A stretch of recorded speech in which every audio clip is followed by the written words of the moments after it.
Well, welcome back to today's shed and the weekly update video.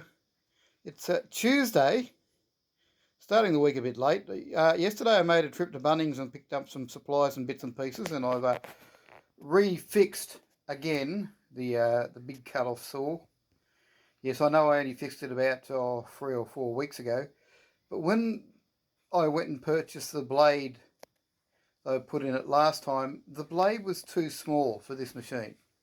It wasn't a free 5.5 blade, it was a bit smaller. I'd bought the wrong blade and I was just lazy and used that blade even though it was too small for this machine, and I was pushing my luck with it and it did break.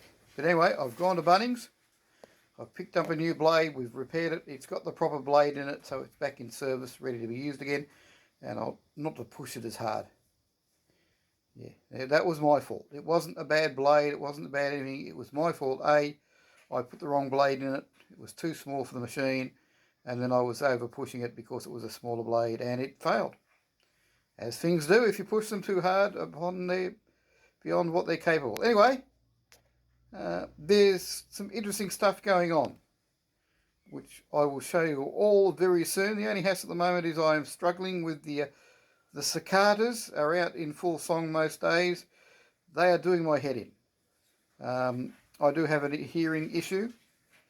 I can't use my hearing aids when I'm with cicadas because they just, it's like having a jet plane inside your ears, let alone close to your ears, which means it's hard for me to process human voices. And in the shed, even without the hearing aids in, I end up with tinnitus, although I can't hear the cicadas that well. It's just at the end of the day, you go to try and have a bit of a relax and a sleep and sort of sleep, and my ears are just painful. So I'm suffering a bit from noise, heat, and lack of sleep. Anyway, we will rock on. There is some exciting stuff going. I say this week, waiting on a delivery. And I'm going to show you something after this delivery arrives very soon, hopefully. Glenn, shout out to Glenn at Bunnings. Glenn already knows what the next thing I'm going to show you. But it's going to be better than what he thought, because something else happened. We'll talk about that later. Well, here is my mighty GMC hobby pillar drill, or some people call them pillar drills. There's a few other names, drill press, other bits and pieces. It doesn't get used as much as it should. It's got a 1mm little drill bit in here. I've got a system, so I've got a chuck and then a quick release. I use this mostly when I am doing really the bogey mounts on carriages, because I can line it all up. It's got a laser level on it, and I can drill them nice and square with a 1mm drill. It should get used a lot more. In fact, I did a little metal work job the other day. But years ago, from a place called Fisher Discounts in Canberra, which is like Temu for the 1980s, I decided for some reason, I bought it really cheap, with this big cross slide thing. Now it's next to useless, doesn't even fit my drill properly, so it's time for it to go. I'm just going to pull this thing out and it'll just go on the welding bench and just use it as a clamp. As a cross slide, it doesn't cross slide properly, it jams, it's inaccurate. If you look here, you'll probably see that it moves up and down as you're sliding. That's due to poor casting. It really is that. I have used it just as a glorified clamp, not as a cross slide. It's just overkill and it's useless. It doesn't fit properly. It's time for it to go. I have bought from Bunnings a new drill press vise. So we're going to mount that up. And I've got another idea I want to try as well. Oh, look, there's the mighty glue gun in the shot. So that's what I'm going to do today. Now, I'm pottering around today, jumping around. I've got some more stuff to show you, but I've got to do some bits and pieces. I've got somebody who's bringing some repair jobs to me around lunchtime. They're going to be here. I'm not very happy with them. I said I'll have a look at them. They're expecting sort of like same day turnaround. I've told them, if you turn up here at lunchtime with repair jobs and you want me fixed by that afternoon, it's not going to happen. The afternoons, it's too warm, it's too hot. I normally down tools. Have lunch, pot around, do a few things. By 2 or 3 o'clock, I'm down tools. Have a design job, that I'm going to chat with you about you soon, that we may start this week, we may start next week, but I don't want to too much give that away. So I'm going to play around with this and get this set up, and yeah, and talk about a few other things, but we'll get that. But yeah, look, if you're going to ask Dave to do repair jobs and you want them same day turnaround, you're going to have them here. You're going to have them here early in the morning. I can't turn on my power tools and make noise till about 7. If you're here 7:30, 8 o'clock, you might get your job done. And please, stop bringing me jobs that nobody else can fix because you think, oh, Dave's going to do it. No, it's not going to happen. It's not going to happen. Anyway, I'm going to go and have a play with the drill press. Well, there you go. I've bolted the new drill vise down to the drill bed. Now, a lot of people have these vices and they have the drill press. They just sit them on top and take them on and off. Don't do that. It's dangerous, folks. Yeah, heavyweight. Some people put it down, clamp jobs down. Some people, I've seen people clamp the vices down on the drill bed. Don't do it. It's dangerous. You just put some bolts down. If it's bolted down and you do need to take it off, unbolt it, take it off. Now, somebody, and most of you out there yelling at me, but Dave, you've put it round the wrong way. The handle's meant to be on the front. No, actually fail. I'll explain why. As I said, this is a laser-based drill press. Got a little laser so you can check your straightness. And I do a lot of little jobs. Now, if I'd had the vise round the other way and put a job in and lined it all up, it's not going to work for me, because the drill press is always going to be out of alignment. With this, the way I've got it mounted, and I'll show you, is doing a small job. I want the centre. The centre is there. Because if I want to clamp something small in, I can clamp it in like that and I can line it up in the centre. Now, this swings so I can adjust my centre and then clamp it down. If I had the drill press coming the other way, and the way the vise slides, I should have actually showed it and explained to you, the centre is there, okay? So, if I clamp a job here, with the vise around the other way, centre's going to always be out. I'm going to always have to keep adjusting the vise. This way my vise is bolted in, I can turn this way, I can clamp my job in. Now, this has a bed that goes up and down. I can lift my bed up and down, I can line it up with the laser, and I can swing it in. So this way I could always get little jobs on centre. Because you can imagine if the drill press is like that, it's over here, my centre line is always going to be wrong. And I want to be able to lift the... this drill press doesn't have a great long drop, and it comes down a little bit. So if I mounted the vise down there, I'm always going to be blocking stuff up. I know, you want the least amount of gap between your job and the built drill bit as possible. Now, I've got one more trick up my sleeve. But anyway, that explains that is why I've done that. A, it's still easy to clamp, B, it's been moved and all that. So before you go, you have to think about these things. Because if I put it on the other way, and I should have showed you before I bolted in, the job is always going to be clamped up because the way the clamp works, too close to the pillar. So it's useless to you to clamp a job. So you've got to think about these things. Now, I have a quick release chuck mount in this so you can quickly drop in and out. But for my next, what I'm going to do is I've got to take my quick release out. So I'm going to show you that I'm taking it out before you go, oh, how did you make that work? Because the quick release has to go. So what I've done now is off camera, is I've got a little milling slide that I can now put on top. Now I set this up, well I will, I've got to make a plate so I can clamp it into the vise, but a lot of people pull their little, pull the vise off down here and then put your slide on. Well, once again, if you're going to use a drill press, like a little hobby drill press for milling, you want to have as least gap as possible between the job and the mill bit, because of the intolerance in the drill pillar. This part here can move in your drill. So you want as least tolerant of that. So I've got a little slide that I can now put on top. Now I've got to make up a block that'll mount between here permanently so I can clamp it in. It's only just sitting. So I've got to get a nice piece of hardwood and mill it up and get it all nice and square.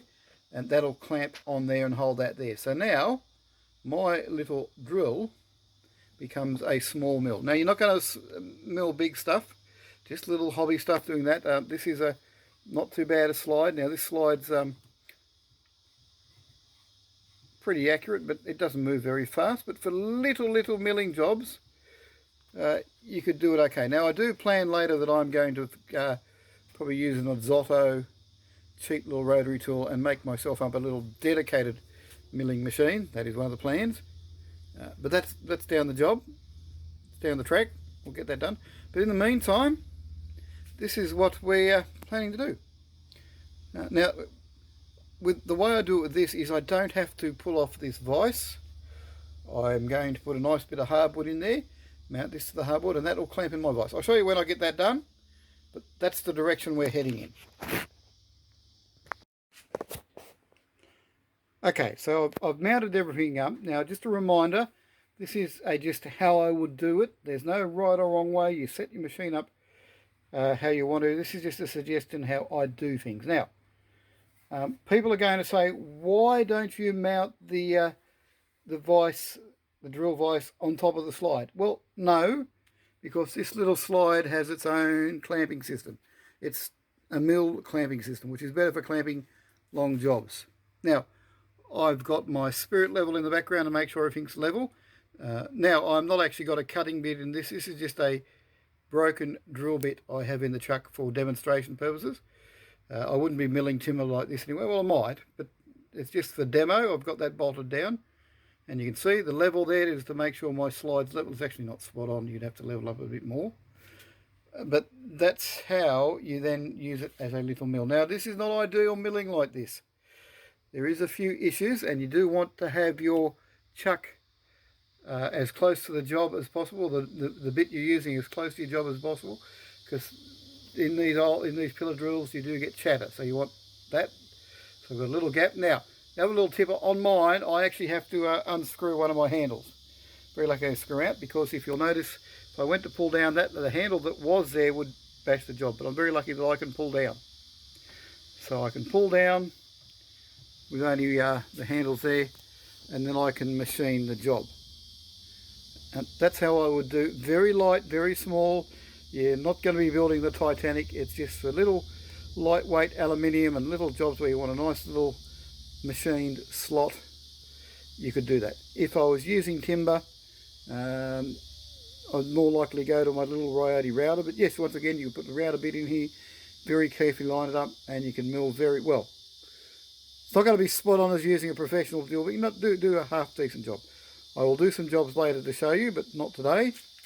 We've got other things. I just was going to do this and show you. So that's about it now. If you have any questions, shout out. Let me know and I'll tell you what I've done, but that's how I do it. Once again, down the bottom I have the drill press clamp mounted on. I then have a timber that is permanently mounted that, and then that, but once again, to check it all and make sure it's level. That's how I do it. People will tell you that, oh, you mount the slide to the drill press and then the clamp on top. No, because if you want to do general drilling, it's a bit painful, because you don't want to put too much pressure down on this little drill table. You don't want to put downward pressure on it too much. They're cheap, the aluminium thing. Also, if you're doing a lot of machining, you want to go and put it away, because you don't want aluminium chips and bits and pieces getting in your slides and jamming your slides up. So you do your little milling job, take it off, put it away, go back to doing your heavy machining. Once again, any questions, let me know. But that's my little makeover to the drill press to make it more useful for what I'm planning to do or what I do. I've actually got a work light over this area as well. Just makes it easier when you're working on stuff. Yeah, it's just an old desk lamp that is clamped to the wall.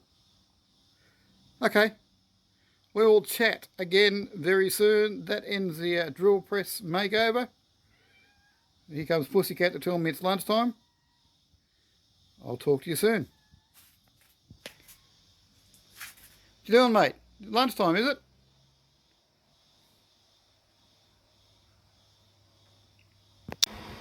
Well, it's over the 40-degree mark in the shed, so I'm about to give it away for today. I don't know where we can show you the thing, but it's getting a bit warm. But before I go, it's come time to secure the protection blanket in its permanent place. Have a look at this.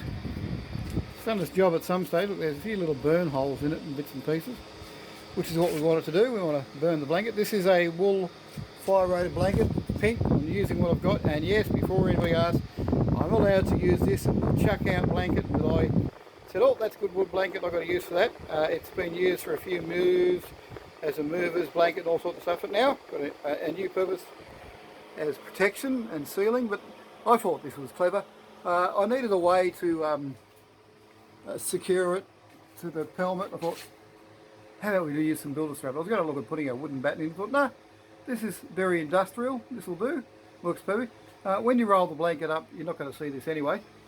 I thought, oh, that's Mickey Duck. Now it's almost time for a big reveal, because there's something behind the blanket that I need to show you. But you're not seeing it now.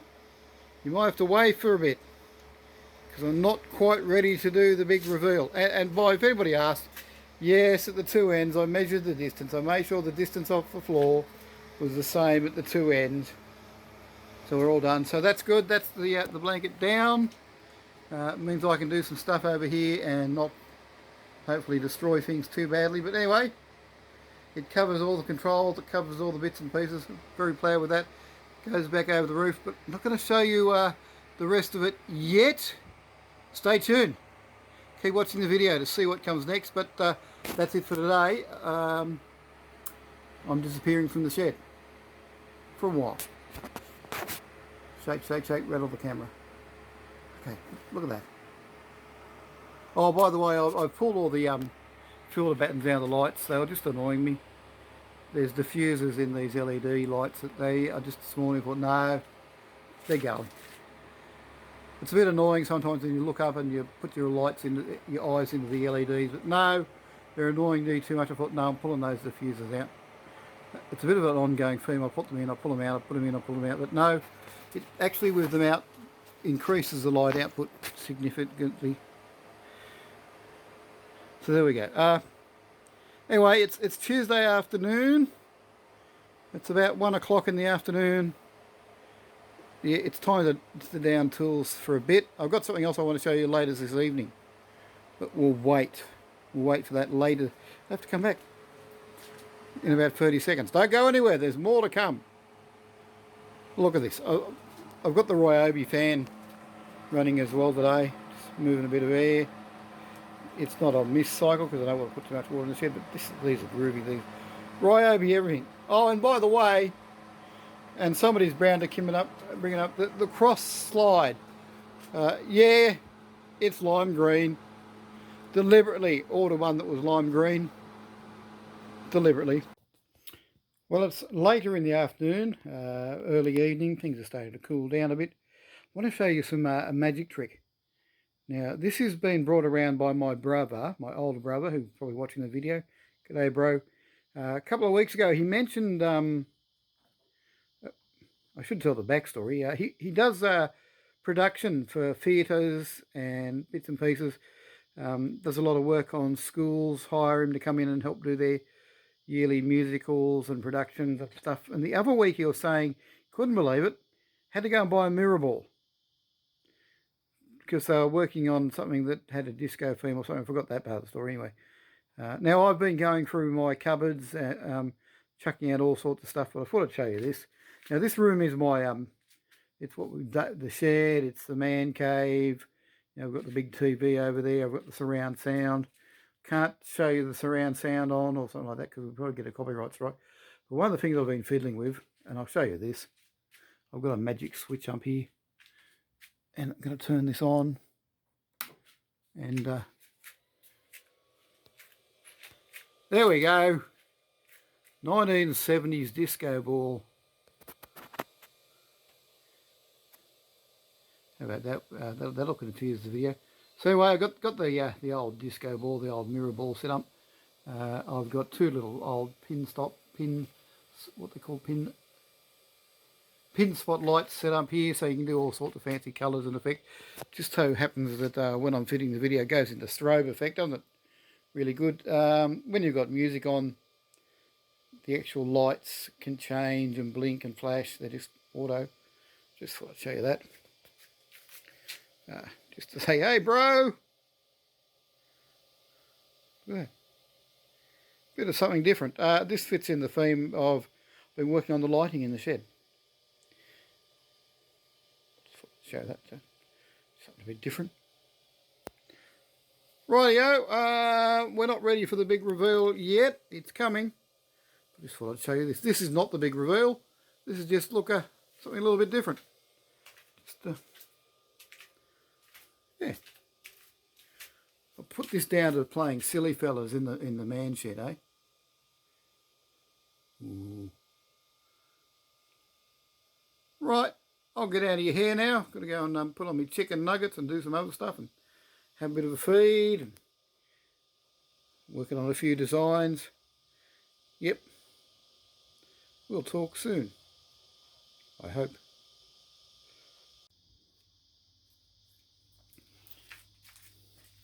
Well, I've got the tripod out to film this and see how we go, because this is for you. Glenn said, do you ever put yourself into the videos? And it's a bit hard. It's Wednesday morning. It's a nice cool morning, not too bad a day.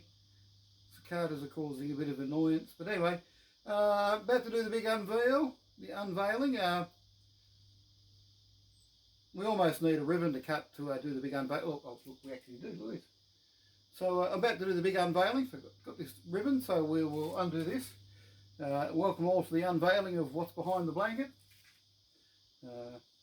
Look at this. We will now cut this and declare this opening of the blanket open.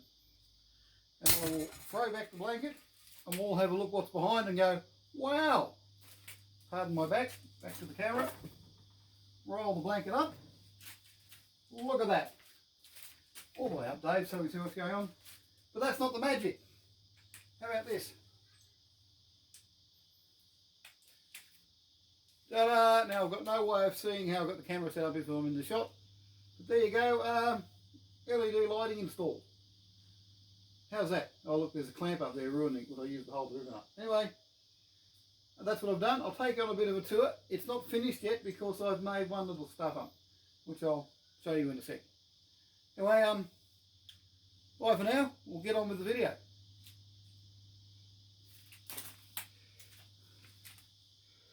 Because I'm videoing this on my phone, it does tend to flush out where the LEDs are, but in person it looks brilliant. Give a bit of a wide spot. But what's happened is I ordered 6 lights, roughly worked out what we want. These are T5 rated lights. They're designed for workshop and gardens, but they tell me now that they're the same lights that they use in their marijuana grow setup. So you never know, I might get a visit from the police in the shed to come and check out where my marijuana grow is. But apparently that's it. It does look amazing. Probably doesn't come as well as it did across the camera, but we're one light short. Because if you look over here, there is this area of the line here where now the rest of the layout lights up. Oh, that light's... Sorry, filming on the phone. The light smear is terrible. This area here, wander around, it needs a light. Now I've ordered one, just one. You normally there's no singles in the warehouse in Sydney, so they've got to get me one from China, which will probably take about 2 weeks to put up here, which will then light this area of the layout. Because if we come around here, minus the pole, pull the cable down the road, this area now is, whoop, knocked down one of the security cameras. Good one, Dave. This area here is not up at the same standard the rest of the layout, but this lighting in person, although the camera's blowing it out, is oh look, that's brilliant. So we've achieved 2 things. We've given the layout some protection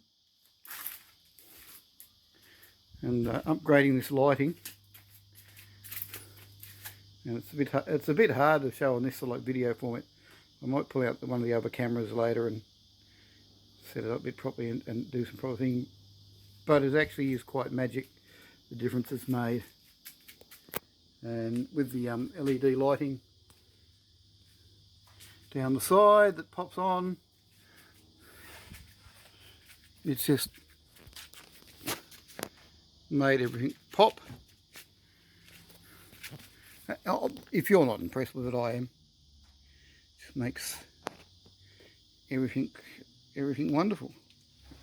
If I zoom out here, I can't zoom in and out while I'm videoing. If I zoom the camera out so we can have a bit of a look, You don't get as much detail, but hopefully we won't get the light smear.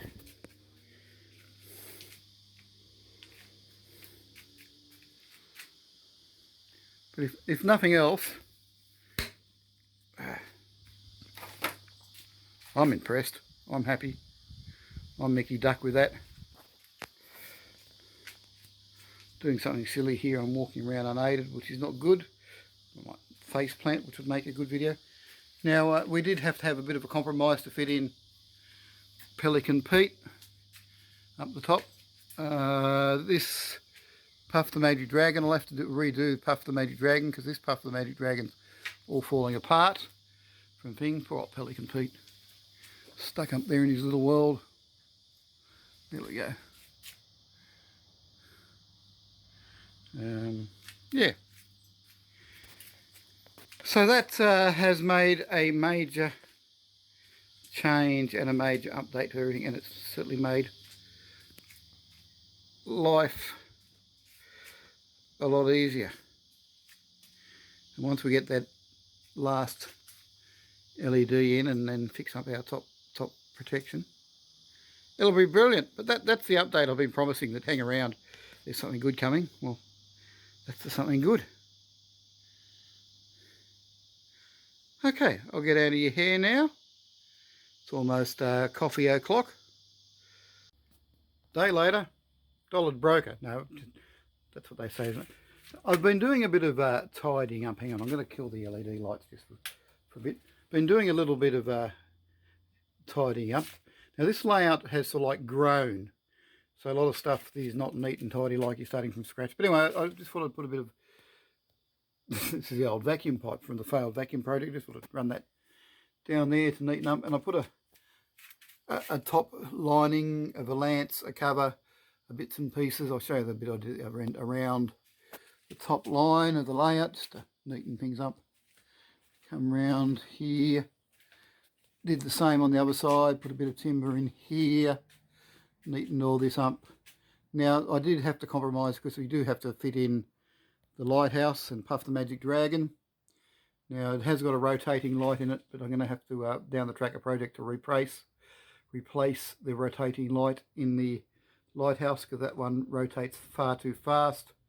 So there is yeah, this is, oh, by the way, that's Cape Green Lighthouse, which is an Australian lighthouse. It's quite infamous as a lighthouse because it's the first cast concrete lighthouse in the world. So it's a bit of an engineering and iconic landmark, so that's why I've got it. I like lighthouses. Always wanted a lighthouse on a layout, but anyway, that is Cape Green Lighthouse in Australia. And we did have to bit of a compromise so we'd fit it in because it's tall. And I just put a bit of a thing up here. It's got a bit of a padding, so if you do go in there and duck, you're not going to bonk your head like the padding on the side on the bits. And just did a bit of neatening up to make it look a bit Mickey Duck, Mickey tidy. Yeah, there is padding down here because this is the walkthrough and there's a couple of sharp edges. So there's a few bits and pieces there that, well, for me anyway, the spots where I've been trapped before, so I've neatened them up. And today I was going to start on, actually, I've been talking about it for ages, is wiring up the street lights and the town lights so they run off a supply, and I've run the cables. I've got the cables down to here. This is your positive and negative, and I was going to build up in here. I've got to tidy this up underneath here and build a switch panel to terminate where the town wiring ran. And I've been looking at the backdrop since we put the thing on. Turn some lights on. This layout is actually, this section of the layout is 4 individual dioramas screwed together and made it into sort of like the Pumi layout. So that is why the back scene is there, because that's 2 individual, I'll come show you from the end, is 2 individual dioramas screwed together. There's gaps here, probably can't see it too well in the camera, but there's a big gap in the road. Tried to hide it. Where is it? Show the gap. So there's a gap there, and there's a gap underneath the tram over here.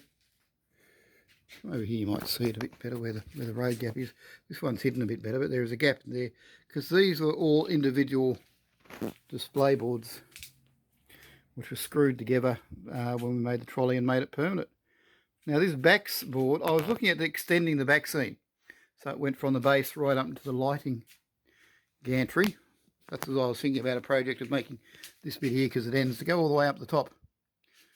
But to do that, it's got to be cut out, which is fine. I'll just get the multi-tool in. It's a 3mm MDF and do it nice and neat. Then I suddenly realised if we cut it out, we might try not putting it back in, because it serves no purpose anymore.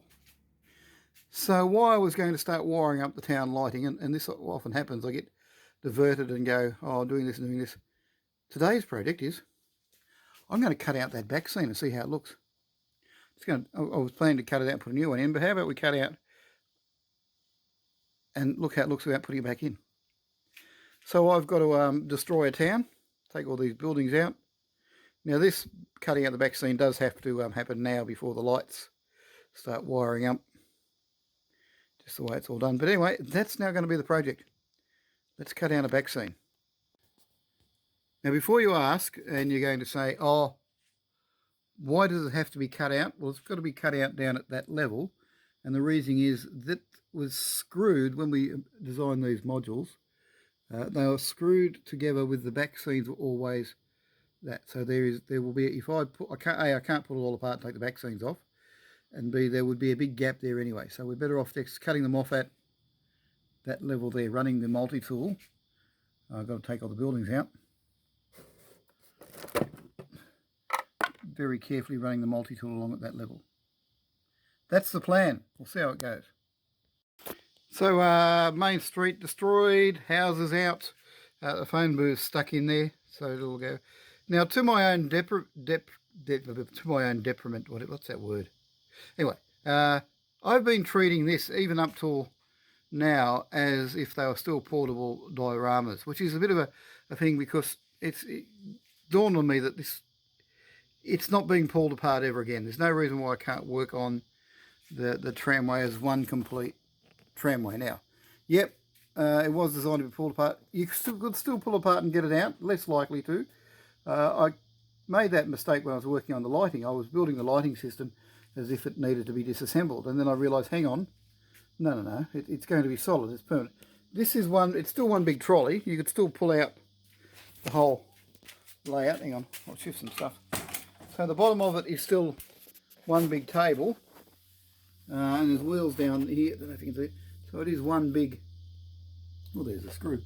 So it is still one big trolley underneath. You could still, well, you'd have to take out my temporary wall, and you could take it out the garage door. That's one of the divisions there. You could still lift the whole table deck out, because it's just sitting on this structure.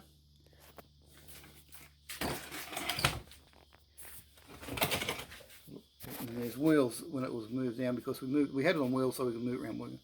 So it's still one big structure. You'd have to separate this bit off that bit off the trolley and take it out of the room if you wanted to. Less likely, but you could. But yeah, it's pretty much now permanent, and to start treating it like it is permanent will make my life a lot easier. Anyway, if you don't understand that rabbiting on, let me know. But I'm now going to do major destruction, cause an earthquake in the main street of town, and yeah, let's remove that back seam. Going to use the multi-tool. It is MDF, so I will vacuum and try not to suck up too much of that MDF dust. It is painted, so it shouldn't be too bad. But anyway, it's time for that bit to go anyway. We'll see what happens. I'm going to yell over the sound of the vacuum cleaner. And I can't really, at this stage, do a how-to video, but this is what I'm doing. Is I am running the multi-tool along the platform, cutting it like that. It'll get interesting because that telephone booth is glued down. But anyway, that's what we've done so far. I'll get back into it. Well, we're through one side. As you can see is the gap there between the two bits of the layout. Now to do part two. Once again, I'm just going to cut it from this side. I'm almost through. Well, I'm through. I've done all that. One of the challenges ahead will be All this other side of the town was built in half relief or low relief, so it'll be a bit of a thing. Anyway, I've got to do a bit more tidying up. I will put a brush on the vacuum cleaner and give this a bit of a brush over and start reassembling the town for the poor people, because there's been some sort of like big earthquake shaking the town to bits, literally. Okay, minimal damage to everything else around. Some of the signs fell over and I think the penguins are a bit amazed, but anyway, time to start reassembling things for now. Well, there are our two backboards cut out. Let's gently put the buildings back together, the town back together, not too bad. A little bit of a few issues. There has been some mild discretion. Hang on, I'm going to turn the street lights on. Street lights all still work. People are all in a bit shocked. I'm not going to repair too much because I will have to do a bit more destruction yet, but there you go. That's a main street. Now, why we're putting in one fixed power supply, here's an example. These are the batteries that powered the street lights, which were, well, they hidden in the back of the building of the Frago Brothers building supply. But yeah, it's time for this to go. So we will soon, after I've done a bit of repair, doing the power supply and getting all that in will be better before we do too much rectification on the street.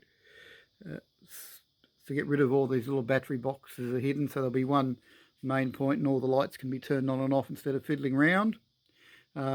One bit of disaster but offset is a good thing is that the roof of the station's come off during the move, but that's an advantage to us because it'll allow us now to fit lighting in the station as well as the other buildings.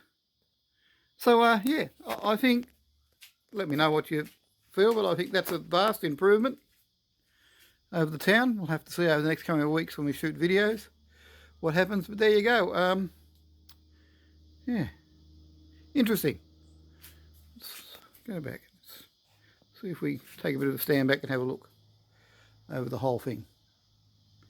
It'll coming weeks and videos and bits and pieces will be the thing that we're looking for. Yeah, let's turn these lights off. This is the good thing about these lights, having been LED work lights, something like that. We can just kill them with one switch, and I think that over time, although I've created my work for myself, because I've now got to put back the buildings and bits and pieces. Might even rebuild some buildings around the other side and replace them. So we go. Anyway, back into it. Stop banging your gums, Dave. How good is that? Good. Around here.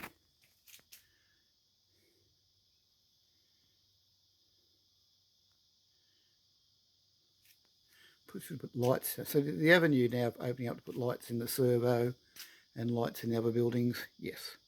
Good move, Dave. Right. Get back into it, boys. Stop banging your gums. You've got work to do. Well, how are you going? I've started work on fitting up the town with power supply so I can run all the fancy lights and shops. Although I've run into a bit of a problem. I've made up this fancy panel. This, for temporary till I get everything sorted, is my grid supply, like connecting the town to the supply.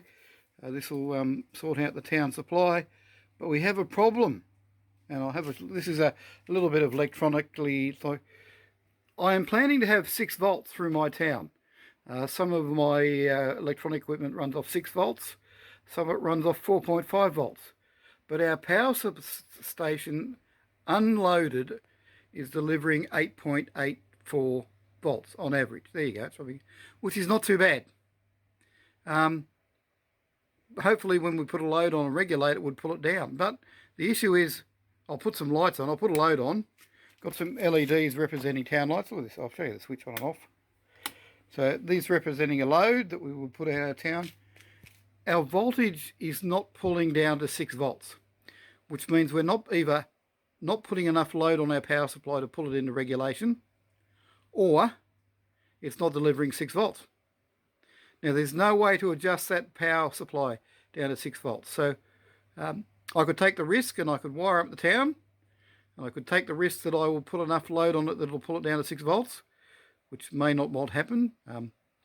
Running the lights I've got on 6 volt and more than 6 volts can be a pretty of a risk. So we don't want to take the chance. So the solution is we're going to have to change the power supply. Luckily I've got a spare to go and I can change that out. So I'll do that and we'll have a chat. Now I'm not the first Fragar to have this problem. Many years ago we had a relative who was in the power supply business at Golgong back in the days when people could own their own power stations.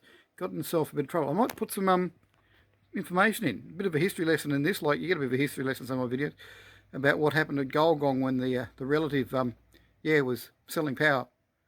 He too had problems with his power station. Never fixed it. His solution was to sell all the gear. Well, he didn't really choose to sell it. The government said, you're doing it. And the town bought it. Anyway, talk about that soon. So I've got to now change power supply over. I'm glad we pulled it up at this stage before I went too far with that, because that would be no good if I couldn't pull that 8 volt down to 6 volt. You have no idea what I'm talking about. Sorry, but I'm just, for those who know about electronics, will understand what I'm saying. Yes.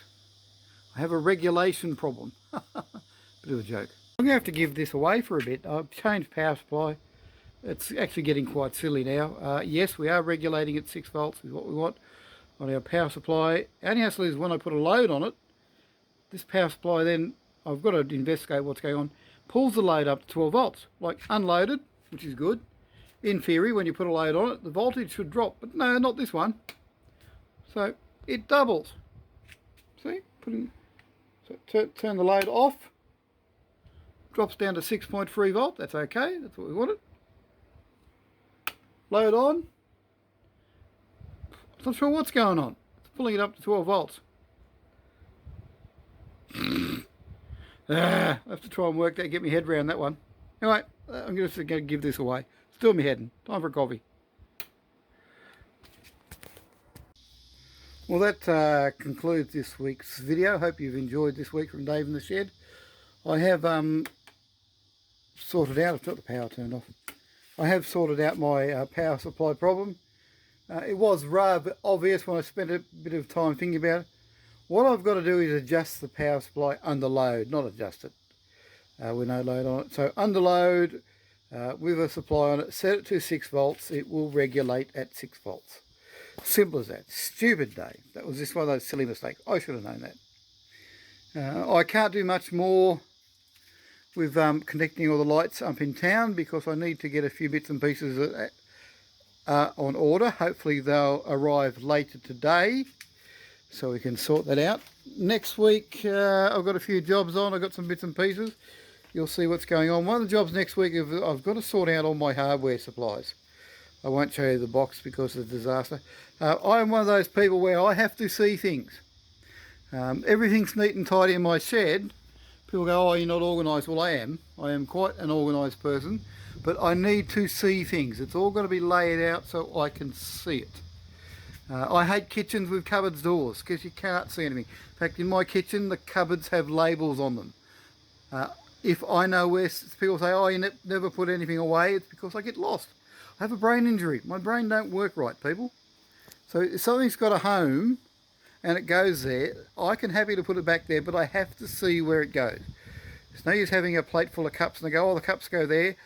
My memory can't retain that information. It doesn't. So yes, the workshop is organised and things have places, but they have to go where I can see them and know where they go. Quite happy to, like pick up tool, put it back. I have to know. I have to see. I'm a visual person. If I can see where something goes, that's fine. But if you're going to have things on cupboards and doors, I buy a lot of hardware and screws and bits and pieces because I think I haven't got any. When I've got lots of little screws and bits and pieces, it's because I can't see them easily. So I've got to try and sort that out. It might be the case of just a big drum and put all the screws in. Little screws in little containers where it's easily identified, where you can see them, they're in a container, that's fine. But, it's hard to explain. But visual person, see something? Not a problem. Anyway, I'll get down to your hair. Don't forget to like if you like this video. Subscribe to the channel if you've come somewhere else and don't subscribe. Please comment. Please leave a comment. Please share the videos with your friends. Why you've got to do that is because that's how the YouTube algorithm works. So if you see the video, please leave a comment. Just say hi, or just type a space. You've got to put a comment on there. If you like the video, give it the thumbs up. If you haven't subscribed, please subscribe, because otherwise, the way YouTube is, my videos could disappear and you may never find them. But anyway, hope you have a great week. Get out in your shed, do some stuff, play with your toys, play with your trains, do your hobby stuff. And if you like what you see, but you're a bit confused because my language is an issue, send me a text message and I can answer the question that way. Yes, I understand that the way my voice works in bits and pieces, it is hard for some people to understand. If you've got any questions, sing out. Anyway, catch you next. It's goodbye from the day. Goodbye from Dave in the shed for another week. Catch you next time.